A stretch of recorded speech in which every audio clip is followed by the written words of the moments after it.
Tax से जुड़ी हर उलझनों को दूर करने के लिए लेकर हम हाजिर हैं आपका पसंदीदा शो टैक्स गुरु, जहां हम नियमों के दायरे में रहकर टैक्स बचाने के बेहतरीन तरीके आपको बताते हैं। नमस्कार, मैं हूं लक्ष्मण रॉय और हमारे साथ इस बार हैं जाने माने टैक्स एक्सपर्ट मुकेश पटेल साहब, जो अहमदाबाद से हमारे साथ जुड़ रहे हैं। सर, आपका स्वागत हमारे शो में। और मुकेश जी के साथ हम लोग कई सारे मुद्दे पर चर्चा करेंगे। कहीं शो में जाइएगा नहीं, क्योंकि आपको बता दूं कि इस बार शो में क्या कुछ खास है। पीपीएफ के नियमों में हुए बड़े बदलाव, आप पर पड़ेगा कितना असर? अगर आप नौकरी पेशा हैं तो बजट में किए गए ऐलानों का कैसे रखें ख्याल? क्या म्यूचुअल फंड से होने वाले कैपिटल गेन्स की भरपाई घर खरीदने में कर सकते हैं? इन सारे मुद्दों पर बातचीत करेंगे, लेकिन सबसे पहला मुद्दा वो है पीपीएफ को लेकर के। मुकेश पटेल साहब, पीपीएफ में कई सारे बदलाव किए गए हैं, और ये बदलाव तो मुझे ये समझाइए कि बदलाव आखिर हैं क्या। उसके बाद मैं आपसे पूछूंगा कि आखिर किस पे लागू हो गई। जी लक्ष्मण जी, ये डिपार्टमेंट ऑफ इकोनॉमिक अफेयर्स जो पूरे जी स्मॉल सेविंग्स के जो रिलेटेड इन्वेस्टमेंट्स हैं उसका वो जो एडमिनिस्ट्रेशन करता है, उन्होंने ये एक बहुत महत्वपूर्ण एक नोटिफिकेशन जारी करके जी पीपीएफ के साथ और भी कुछ छोटी सेविंग स्कीम्स हैं, पर पीपीएफ इसमें सबसे महत्वपूर्ण है, इसलिए हम आज उसके बारे में बात करेंगे। तो उन्होंने 3 जो बदलाव किए हैं उसका मुख्य उद्देश्य ये है कि दे वांट टू रेगुलराइज, क्योंकि जो पीपीएफ के नियम के अनुसार जो निवेशक उसका पालन नहीं कर रहे थे तो उसमें बड़ी समस्याएं खड़ी होती थी, तो उसको एक बार वन टाइम रेगुलराइजेशन करने के लिए उन्होंने एक ऑप्शन दिया है। और ये जो कट ऑफ डेट है इसके लिए वो 30 सितंबर है, इसलिए ये नियम जो है वो 1 अक्टूबर 2024 से लागू होंगे। तो सबसे पहले तो ये जो एक इम्पोर्टेंट चेंज है वो मल्टीपल पीपीएफ अकाउंट्स के संदर्भ में है। अब जैसे पीपीएफ के बारे में हम जानते हैं कि पीपीएफ स्कीम में एक निवेशक अपने नाम से केवल एक अकाउंट रख सकता है, लेकिन पिछले सालों में कई बार ऐसा हुआ कि लोगों ने अपने ही नाम पर शायद अलग अलग बैंकों में या एक ही बैंक या पोस्ट ऑफिस में एक से ज्यादा अकाउंट खोले, तो ये रेगुलर नहीं है। अब ऐसे अकाउंट्स जब उसका मैच्योरिटी या रिडेम्पशन होता है तो उस समय पे फिर बड़ी पेचीदी बातें खड़ी होती है कि उस पर कैसे ब्याज वगैरह दिया जाए। तो इसके लिए इन्होंने ये कहा है कि ये जो मल्टीपल अकाउंट्स हैं, तो आप डिसाइड करिए कि आपकी चॉइस का कोई भी एक अकाउंट उसको अब प्राइमरी अकाउंट गिना जाएगा। और इसके सिवा के जो अकाउंट्स हैं उसमें जो भी आपने निवेश किया है वो सालाना जो 1.5 लाख की लिमिट है उसको ध्यान में रखते हुए उतना बैलेंस आप अपने प्राइमरी अकाउंट में ट्रांसफर कर पाएंगे और उस पर आपको रेगुलर जो इंटरेस्ट है वो मिलता रहेगा, और बाकी का जो अमाउंट है वो आपको लौटा दिया जाएगा और उस पर आपको कोई इंटरेस्ट नहीं मिलेगा। ये मल्टीपल पीपीएफ अकाउंट्स के बारे में उन्होंने जो सुधार किया है सफाई दी। दूसरी बात एक बहुत महत्वपूर्ण है, वो एनआरआईज के लिए है लक्ष्मण जी। अब ये एनआरआईज के लिए है, वो बहुत इंपॉर्टेंट इसलिए है क्योंकि पहले तो क्या था कि एनआरआईज विदाउट एनी रिस्ट्रिक्शन कर सकते थे पीपीएफ में निवेश। फिर नियम ये आया कि आप अगर रेजिडेंट है और फिर एनआरआई बनते हैं तो जब तक आपकी मैच्योरिटी होती है आप ये अकाउंट चालू रख सकते हैं, उसमें नया निवेश नहीं कर सकते। पर उसके बाद जो नियम आया लेटेस्ट रेगुलेशन, उसमें ये कहा गया कि अगर आप एनआरआई है तो you have to withdraw all your amounts. तो इसमें इन्होंने ये कहा है कि 30 सितंबर की हम आपको कट ऑफ डेट देते हैं, और जब से आप एनआरआई बने हैं और 30 सितंबर तक आपको जो है आपका अकाउंट में जो भी निवेश किया है आपने उस पर आपको पोस्ट ऑफिस सेविंग अकाउंट का जो इंटरेस्ट नॉर्मल इंटरेस्ट है वो मिलेगा, पीपीएफ का इंटरेस्ट नहीं मिलेगा।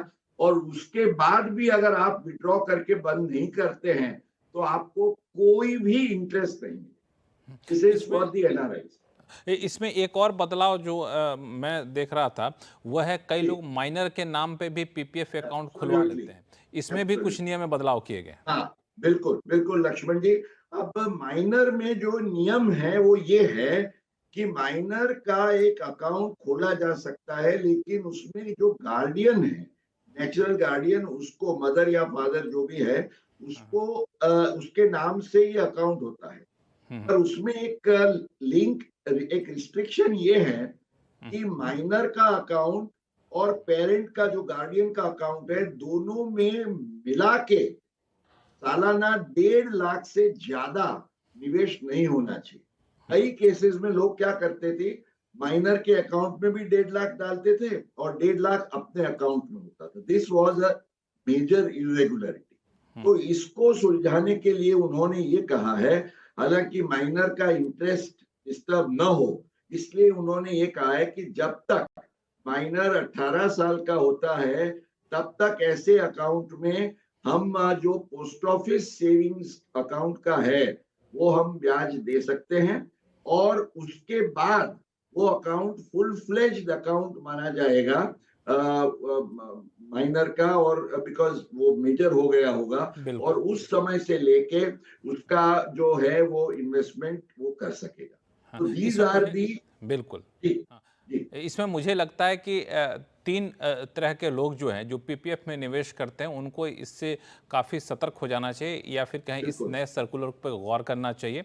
एक जो एक से ज़्यादा पीपीएफ अकाउंट खुलवाते हैं, जी दूसरा जी जो माइनर के नाम पे भी अकाउंट खुलवा कर रखें, अपने नाम पे भी खुलवा रखें, तीसरा जो जी एनआरआई है। अब मैं आपसे बिल्कुल। समझूंगा ये तीनों क्लास के जो पीपीएफ के इन्वेस्टर्स हैं उन पर जी ये किस तरह से असर पड़ेगा और उनको किस क्या क्या ध्यान रखना चाहिए।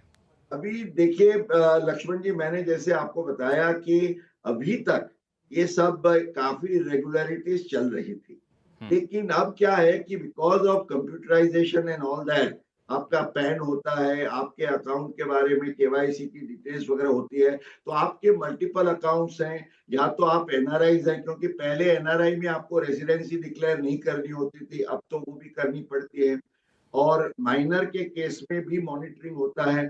तो अब जो स्मॉल सेविंग्स है वो आपको पकड़ लेगा। तो अब ये बहुत जरूरी है कि आप नियमों के आधार से पालन करें।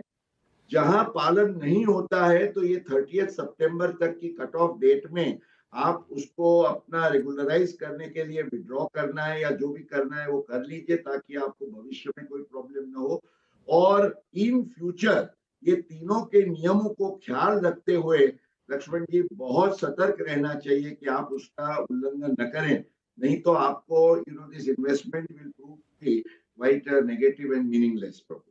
चलिए, तो अगर आप पीपीएफ के निवेशक हैं तो जो मुकेश पटेल साहब ने बताया उन बातों का खास ख्याल रखें। खासतौर से अगर आपके पास एक से ज़्यादा अकाउंट है, बच्चे के नाम पे पीपीएफ अकाउंट खुलवा रहे हैं या फिर एनआरआई हैं तब भी पीपीएफ अकाउंट खुलवा रखें, तो इन सब नए नियम का पालन करिएगा जैसा मुकेश पटेल जी ने कहा, इसका ख्याल रखिएगा।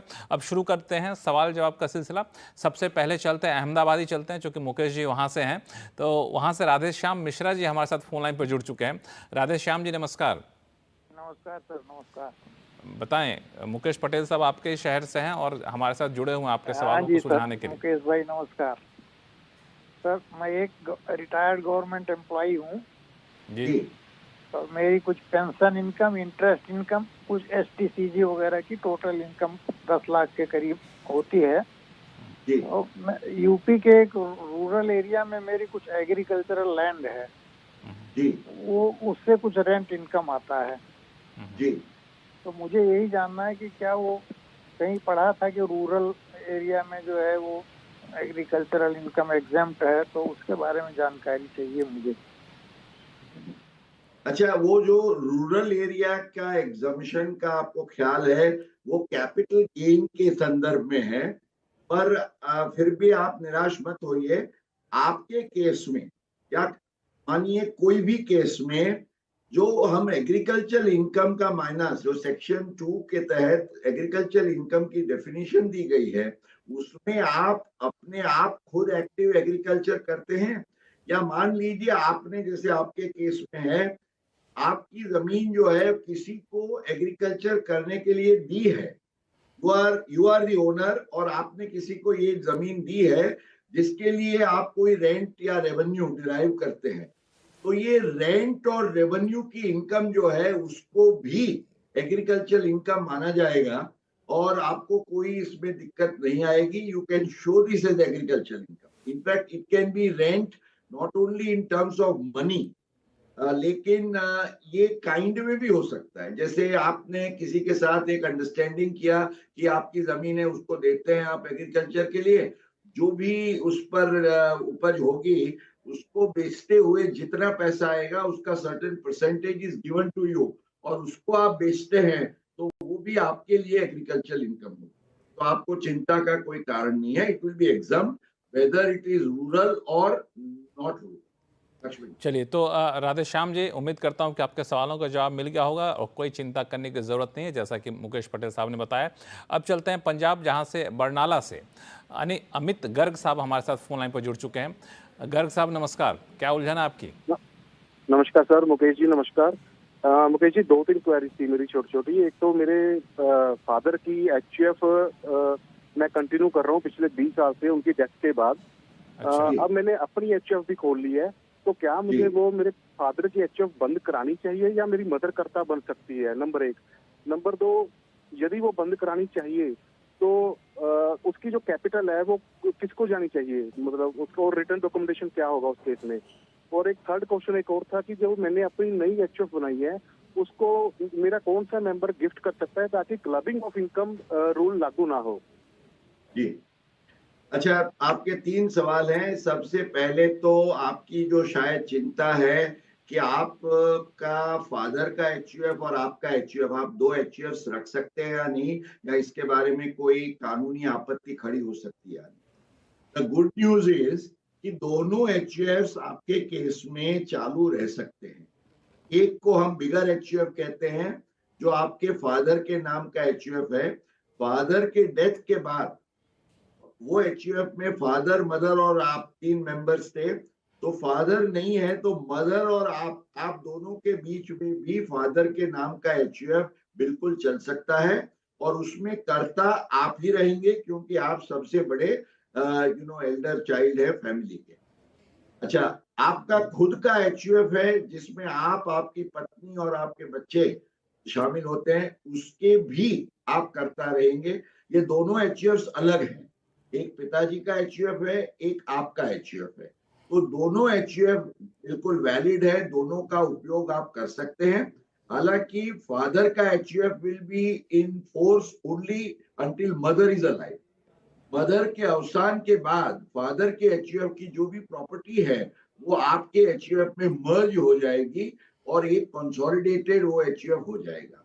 तो ये 2 बातें आपको बिल्कुल ख्याल में रखनी है। चलिए, तो उम्मीद करता हूं कि आपके उलझन दूर हो गई होगी। और फिलहाल वक्त है छोटे से ब्रेक का। ब्रेक के बाद बताएंगे कि अगर आप विदेश में नौकरी करते वक्त वहां के किसी सोशल सिक्योरिटी स्कीम में निवेश किए हैं तो क्या भारत में उस पर चुकाना होगा टैक्स? बताएंगे छोटे से ब्रेक के बाद।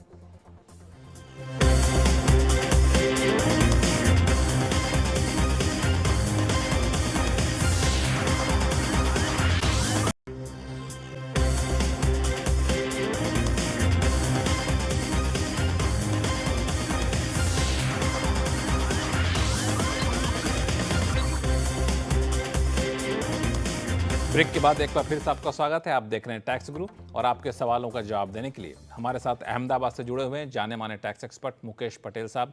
मुकेश जी, सवाल तो कई सारे आ रहे हैं, लेकिन मुझे लगा कि बजट में वित्त मंत्री ने कुछ ऐसे ऐलान किए थे जो नौकरी पेशा लोगों के लिए बेहद ज़रूरी थे, लेकिन बजट के शोरगुल में वो सारे ऐलान के जो फाइन प्रिंट्स होते हैं उस पर लोगों ने ध्यान नहीं दिया। तो मैं चाहूँगा कि 2 ऐलान जो नौकरी पेशा लोगों को काफ़ी ज़्यादा आकर्षित कर गए वो थे, आपको स्टैंडर्ड डिडक्शन का बढ़ाया जाना 50,000 रुपये से 75,000 रुपये, और दूसरा ऐलान था एनपीएस। तो मैं एक एक करके आप सवाल पूछूंगा कि ये जो स्टैंडर्ड डिडक्शन बढ़ाया गया है उसमें फाइन प्रिंट्स क्या है, या फिर मोटी भाषा में कहे तो पेंच क्या है? लक्ष्मण जी, ये जो आपने बहुत ही इम्पोर्टेंट सवाल किया, क्योंकि कई लोगों को अभी भी ये ध्यान में नहीं आया है। सब ये समझते हैं कि स्टैंडर्ड डिडक्शन 50 का 75,000 अक्रॉस द बोर्ड हो गया। पर जैसे आपने बताया, इसमें एक कंडीशन बहुत इंपॉर्टेंट उन्होंने पहली बार अटैच की है। अब ये ओल्ड और न्यू वाला जो चक्कर है ना, उसको आपको ध्यान रखना है, क्योंकि सरकार और वित्त मंत्री का आशय ये है कि ज्यादा से ज्यादा लोग अब न्यू स्कीम के और अपना मोड ले। इसलिए इन्होंने ये जो 50,000 का 75,000 किया है standard deduction, current financial year से, उसमें राइडर ये है कि ये आपको तभी फायदा मिलेगा अगर आप 115 BSE के तहत नई स्कीम को चुनते हैं। अगर आप पुरानी स्कीम के डिडक्शंस का फायदा लेना चाहते हैं तो आपके लिए स्टैंडर्ड डिडक्शन केवल 50,000 का रहेगा, 75,000 का फायदा नहीं मिलेगा। यह आपको खास ख्याल में रखें। ये बिल्कुल, ये तो बहुत बहुत बड़ा पेंच क्या है, फिर फाइन प्रिंट्स कह सकते हैं कि ये जो बढ़ा तो दिया गया है, लेकिन ये सिर्फ और सिर्फ उन लोगों के लिए है जो इनकम टैक्स की नई रिजीम को चुनते हैं। मुझे लगता है ये एक तरफ से इशारा है कि सारे आकर्षण जो है वो नए रिजीम में ही देना है, ताकि लोग नहीं चाह करके भी ओल्ड रिजीम छोड़ करके नए रिजीम में आए। खैर, एक दूसरा जो बड़ा ऐलान किया गया था वो था NPS को लेकर के, उसमें एक बदलाव किया गया था, तो वो भी एक राहत के तौर पर देखा जा रहा है नौकरी पेशा लोगों के लिए। उसमें कैसे, उसको कैसे देखना चाहिए? अब सबसे पहले ये क्या बदलाव है वो हम देख लें और उसके साथ उसका पेच क्या है वो भी देख लें। जी। तो बदलाव ये है कि जो सेक्शन 80 CCD सबसेक्शन 2 80 CCD 2 के तहत जो एम्प्लॉयर होता है, वो जो एम्प्लॉई के NPS अकाउंट में जो कंट्रीब्यूशन करता है उसके लिए उन्होंने एक लिमिट बनाई थी और आमतौर से वो कई सालों तक वो 10% की लिमिट रही। उसमें गवर्नमेंट सर्वेंट्स के लिए उन्होंने 14%, क्योंकि प्रॉमिस दिया था तो कुछ साल पहले 14% आ गया। पर जो नॉन गवर्नमेंट एम्प्लॉइज है, मतलब इवन PSU है, बैंकिंग है, प्राइवेट सेक्टर के कोई भी एम्प्लॉइज, उनके लिए उनका जो सैलरी है उसके 10% के लिमिट में आप जो NPS का कंट्रीब्यूशन एम्प्लॉयर द्वारा होता है उसको एग्जम्प्ट गिना जाता है। अब इस साल से उन्होंने एक इट्स अ वेलकम डिसीजन, क्योंकि प्राइवेट सेक्टर वाले ये कहते थे, खासतौर से बैंक अदर कर्मचारी सब लोग ये कहते थे कि हमें क्यों इससे अलिप्त रखा गया है। तो उनको अब ये कहा गया है कि आपको भी हम 14% देंगे इस साल से। अगर आपका एम्प्लॉयर कंट्रीब्यूट 10 की जगह 14 करता है, वो 14 एग्जम्प्ट रहेगा। लेकिन यहाँ भी राइडर ये है कि ये आपको लाभ तभी मिलेगा जब आप नई स्कीम, नई रेजिम में चुनाव करते हैं। If you stick to the old regime it will be only 10%, new regime में 14%। तो ये बात है, वो भी हमें ध्यान रखनी है क्योंकि इसका भी बड़ा इम्पैक्ट पड़ेगा। चलिए, तो नौकरी पेशा हैं, अगर बजट के इन दो ऐलानों से आप ज़्यादा मंत्रमुग्ध हैं तो ध्यान रखिएगा, उसमें एक पेच है जो मुकेश पटेल साहब ने बताया कि नए रिजीम में होना आपका बेहद ज़रूरी है इसका फ़ायदा उठाने के लिए। चलते हैं मुंबई, जहां से विजय सिंह वेद साहब हमारे साथ फोन लाइन पर जुड़ चुके हैं। विजय सिंह साहब नमस्कार, बताएं क्या सवाल आपके पास? नमस्कार लक्ष्मण रॉय साहब एंड मुकेश पटेल सर, नमस्कार। मैं जी नमस्कार। नमस्कार। मैं तेज गुरु का बहुत बड़ा फैन हूँ। लास्ट 10 साल से मैं एक भी प्रोग्राम मिस नहीं करता हूँ और कभी कभी तो एक प्रोग्राम में 2 टाइम देखता हूँ जो मुझे क्लैरिफिकेशन बराबर नहीं आ रही है तो। अच्छा। तो आपका बहुत बड़ा आभार है ये टेक्स्ट गुरु प्रोग्राम चलाने के लिए। मेरी फैक्ट ऑफ द केस ऐसी है कि मैंने अप्रैल 2019 में डेट म्यूचुअल फंड में इन्वेस्टमेंट्स किया था और अभी मैं उसको रिडीम करना चाहता हूँ। अभी मेरा प्रश्न ये है कि जब 2023 का जब बजट आया था तब गवर्नमेंट ने ऐसा बोला था कि जो कैपिटल असेट है म्यूचुअल फंड के अंदर, डेट म्यूचुअल फंड के अंदर, जिसका इन्वेस्टमेंट 1 अप्रैल 2023 पहले किया गया है और जो लॉन्ग टर्म कैपिटल असेट है उसको इंडेक्सेशन का बेनिफिट मिलेगा, वो deemed short term capital gain में नहीं गिना जाएगा। लेकिन अभी 2024 के बजट के अंदर इंडेक्सेशन का बेनिफिट तो निकाल दिया गया। तो अभी मेरा ये प्रश्न है कि मैं इसका जब कंप्यूटेशन करूंगा तो इसको पहले लॉन्ग टर्म कैपिटल गेन माना जाएगा और इसका मैं कंप्यूटेशन में कैसे करूं? ठीक है, सबसे पहले तो बहुत बहुत धन्यवाद विजय सिंह साहब, आपने हम लोगों का हौसला बढ़ाया और बिल्कुल कोशिश यही है कि जो भी जवाब आए बिल्कुल सफाई के साथ आए, कहीं कोई कन्फ्यूजन ना रहे। मुकेश पटेल साहब क्या सुझाव देंगे इनको? अब विजय सिंह अपना ये कार्यक्रम देखते देखते काफी इज क्वाइट नॉलेजेबल, मुझे बड़ी खुशी हुई है जानते हुए भी, तो उनकी अंडरस्टैंडिंग करेक्ट है। अब विजय सिंह जी, जो आपने 2019 में अपने म्यूचुअल फंड में निवेश किया था, डेट फंड में, क्योंकि ये निवेश 31 मार्च 2023 के पहले किया गया था, इसलिए जो 1/4/23 से लेके एक जो नया प्रोविजन आया सेक्शन 50AA में, जिसमें ये कहा गया कि ऑल डेट फंड्स जो है उसके gains irrespective of their holding period, they will be treated as deemed short-term capital gain. तो नए इन्वेस्टमेंट्स में तो 50AA के तहत deemed short term capital gains के प्रावधान लगेंगे, लेकिन आपके जो ये यूनिट्स हैं वो 19 वाले हैं और आप अभी रिडीम करते हैं तो शॉर्ट टर्म कैपिटल गेन्स की फिक्र मत करिए, वो गिने जाएंगे लॉन्ग टर्म। हालांकि उसमें एक बदलाव ये जरूर होगा कि पहले अगर आप ये बजट के पहले उसको बेचते थे तो आपके केस में it would have been long term capital gain और आपको इंडेक्सेशन का फायदा मिलता था, पर वो लॉन्ग टर्म कैपिटल गेन का रेट जो होता था वो 20% होता। बिल्कुल। अब आपके लिए जो है वो लॉन्ग टर्म तो बिल्कुल गिना जाएगा, उसमें कोई दुविधा की बात नहीं है। इंडेक्सेशन आपको नहीं मिलेगा, ये ख्याल में रखिए, but as compared to that आपका जो रेट है वो 12.5%, 12.5% होगा। मेरे ख्याल से जो 2-4 सालों के अंदर निवेश किए गए हैं म्यूचुअल फंड्स, उसको आप अगर तुलना करते हैं लक्ष्मण जी, तो as compared to 20% with indexation, 12.5% without indexation आपके लिए ज्यादा फायदेमंद रहेगा। तो मुझे लगता है कि बड़ी राहत वेद जी के लिए भी अच्छी खबर है, वेद जी के लिए भी राहत है, क्यों यही कहा जाए मुकेश जी?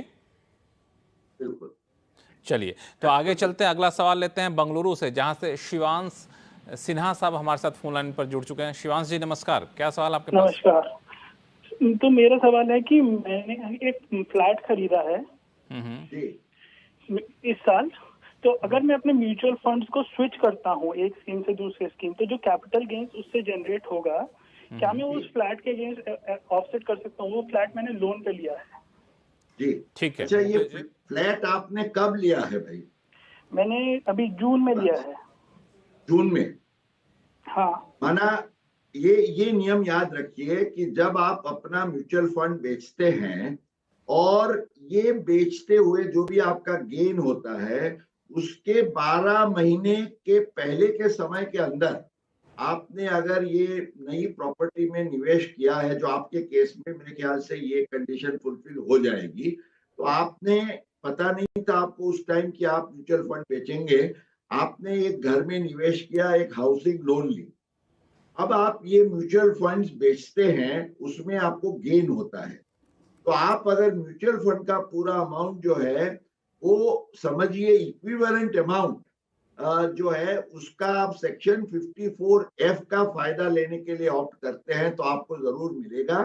तो ये जो आपको पैसा आता है वो पैसे से आप अपनी हाउसिंग लोन चुका दीजिए और आप अपने रिटर्न में ऐसा क्लेम करिए कि ये जो म्यूचुअल फंड का गेन हुआ है वो गेन की कंपैरेटिव वैल्यू का आपने प्रॉपर्टी में विद इन 12 मंथ्स निवेश किया है, इसलिए you are entitled to section 54F, subject to कि आपके पास एक से ज्यादा और कोई प्रॉपर्टी नहीं है। तो मेरे ख्याल से आप ये हाउसिंग लोन चुकाने के लिए लक्ष्मण जी एक बहुत ये उम्दा एक तरीका है। The only thing is there must be the 12 months window. ठीक है, तो इस कंडीशन का ध्यान रखिएगा, बाकी आप चाहें तो लोन चुका सकते हैं उस पैसे से, आप यहाँ पे इसका फायदा भी उठा सकते हैं। और फिलहाल वक्त है छोटे से ब्रेक का। ब्रेक के बाद बताएंगे कि विदेश में अगर सोशल सिक्योरिटी स्कीम में आपने निवेश किया है तो क्या भारत में आपको टैक्स छूट मिलेगी या टैक्स चुकाना होगा, बताएंगे छोटे से ब्रेक के बाद।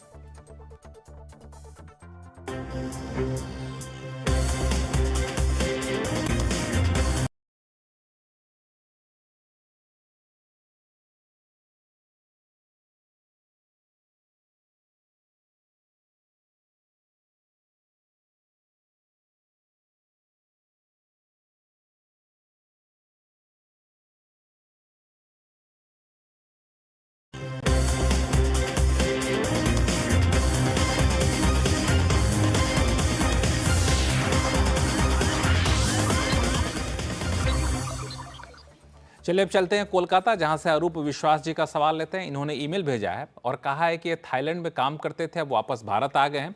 जब थाईलैंड में नौकरी करते थे तो वहां पे सोशल सिक्योरिटी स्कीम में पैसा वो लगाते थे। अब चूंकि वो तय सीमा तक वहां नहीं रह पाए तो अब सरकार ने उस पैसे को इनको रिफंड कर दिया जितना भी स्कीम में लगाया था। चूंकि अब भारत में है तो इनकी चिंता ये है कि पैसा तो आ गया तो उस पैसे पे क्या टैक्स भी देना पड़ेगा भारत में। मुकेश जी। लक्ष्मण जी, चिंता का कोई कारण इसलिए नहीं है क्योंकि जो पैसा उनको यहाँ मिल रहा है वो उन्हीं का ओरिजिनल कैपिटल कंट्रीब्यूशन था और किसी को अपनी कैपिटल इन्वेस्टेड वापस मिलती है जिस पर कोई एप्रिसिएशन गेन या इनकम नहीं है, तो उस पर टैक्स का कोई सवाल नहीं है, तो ही नीड नॉट वरी अबाउट। चलिए अरूप जी, खुश हो जाइए, आपको कहीं कोई चिंता करने की जरूरत नहीं, क्योंकि पैसा आपने वहां रह के कमाया था, वहीं का पैसा आपके पास आ रहा है, तो बिल्कुल टेंशन मत लीजिए, कोई टैक्स चुकाने की जरूरत आपको नहीं है। टैक्स गुरु में फिलहाल इतना ही। मुकेश पटेल साहब, आपका बहुत बहुत धन्यवाद सभी सवालों का बेहद आसान भाषा में जवाब देने के लिए। दर्शकों से यही कहूँगा, आपके पास कोई भी सवाल हो इनकम टैक्स से जुड़ा हुआ या फिर जीएसटी से, आप हमें लिख भेजिए tax@moneycontrol.com पर। सवाल के साथ अपना नाम और मोबाइल नंबर लिखना ना भूलें। फिलहाल के लिए दीजिए इजाजत। देखते रहिए CNBC आवाज। नमस्कार।